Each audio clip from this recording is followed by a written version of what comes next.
Okay, see if I can do a car video. Haven't done one in a while.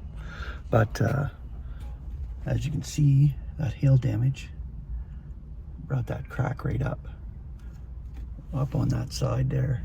It's gotten worse, of course, but they're supposed to be fixing this car up next couple weeks, but there's a lot of insurance claims, so it's going to be taking a while for sure. I'm going to set you up here. I got this pretty good now, the phone holder in the car. But I wanted to share a little bit of this book since I haven't shared any yet. I'm going through it.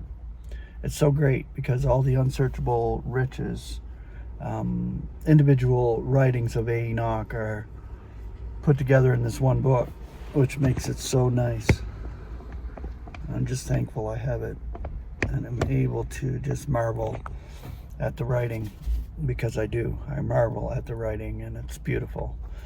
Our blessings are in Christ, and it's amazing.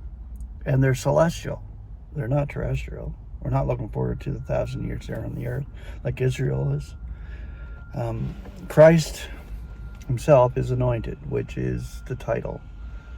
God's anointed. He is the Christ, our brother. In the Lord we have service. In the Lord we do this and that, which God has set out for us to do. But in Christ we have every spiritual blessing bestowed upon us, lavished on us, in Christ. So this is what I'm going to share, this part here, in Christ, because it is just so awesome and powerful. The universal headship of Christ is first revealed in Ephesians 1, chapter 1, verse 10. The heavens as well as the earth are to be subject to his direction. Only as we know him as God's executive in all the vast concerns of redemption and salvation throughout the universe, in order to bring back all to himself in reconciliation, can we realize in some measure the force and fullness of what it means to be in Christ. This should be our focus. What we are in Christ is so important. We may read through the accounts of our Lord's life and the Acts without ever encountering the phrase in Christ. It is almost exclusively a Pauline thought. Its first occurrence is in Romans 3:24, where our deliverance is said to be in Christ Jesus. Paul's epistles are full of it, but Hebrews and James do not contain it. In Peter and John and James and Jude, it is limited to his earthly glories.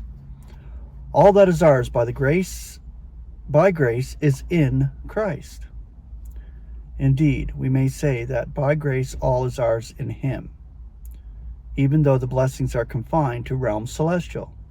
In him there is deliverance, justification, no condemnation, freedom, holiness, Aeonian life, a new creation, and all our expectation.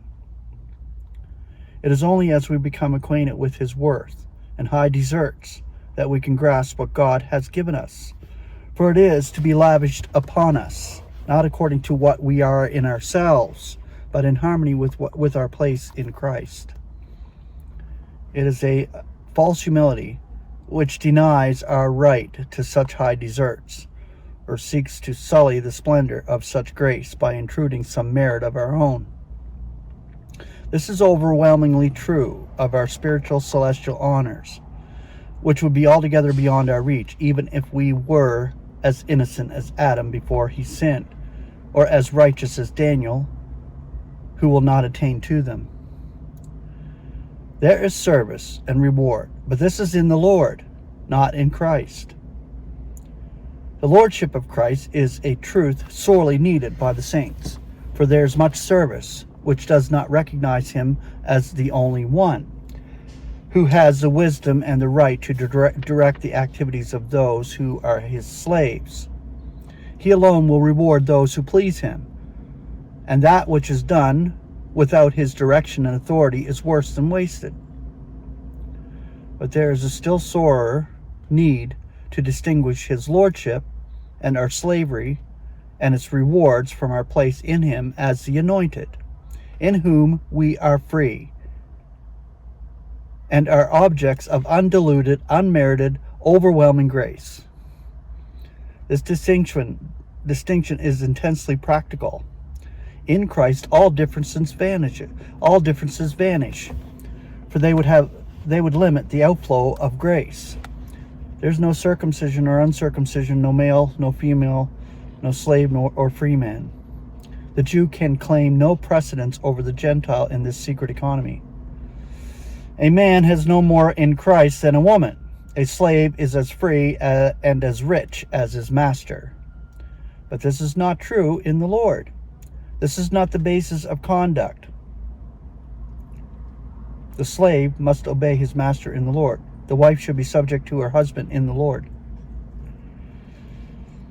Conduct is regulated by our relation to him as Lord.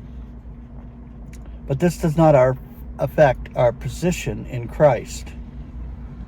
Let us exult that our blessings are in Christ. Were they in us, even in an infinitesimal degree, such a minute degree, they would not be sure or satisfactory. Indeed, they would not be blessings worthy of the name. There is nothing in us to deserve them.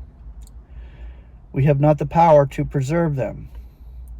They would have no more value than an unsigned check for many millions. When tempted to doubt our possession of every spiritual blessing among the celestials, all we need to do is to remember that they are in Christ and we are in him. We cannot doubt his deserts. He is entitled to all that God will give him and to all that we will share with him. Outside of Christ, we are mean and miserable. In him, we are rich beyond our wildest dreams and blessed beyond all human thoughts of bliss.